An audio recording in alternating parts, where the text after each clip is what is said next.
పెద్దిరెడ్డిని కలిసిన తర్వాత కూడా వాడు ప్రాణాలతో ఉంటాడు పెట్టి వాడినెందుకు వదిలేస్తావు నాన్న చెప్పు నాన్న. వాడు నన్ను కొట్టినందుకు కాదు, నువ్వు వాడిని ప్రాణాలతో వదిలేసినందుకు నాకు చచ్చిపోయినట్టుంది.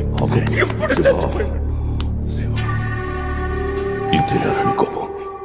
ఇంతేనారని కోపం ఎందుకంటే 1000 రెట్లు ఉండాదిరా. నా కొడుకుని కొట్టి నా ముందే కూర్చొని నాకే వార్నింగ్ ఇచ్చి వెళ్తా అంటే నా రక్తం మరిగిందిరా. నిజంగా నేను వాడిని చంపుంటే హ్యాపీగా ఉండేటోడు కాదు. వాడు నీ చేతిలో సావాలి.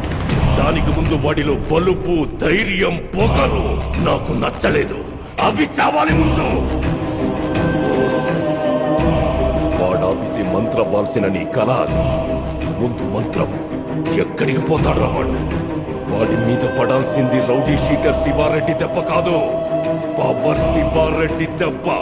అప్పటిదాకా బలిచ్చే మేకపోతు బలిసినట్టు బలవని అన్నీ మర్చిపోయి వాడు సంతోషంగా ఉన్నప్పుడు పడితే ఉంటది ఆ దెబ్బ మజా. ఆ దెబ్బ మజా. అవునా?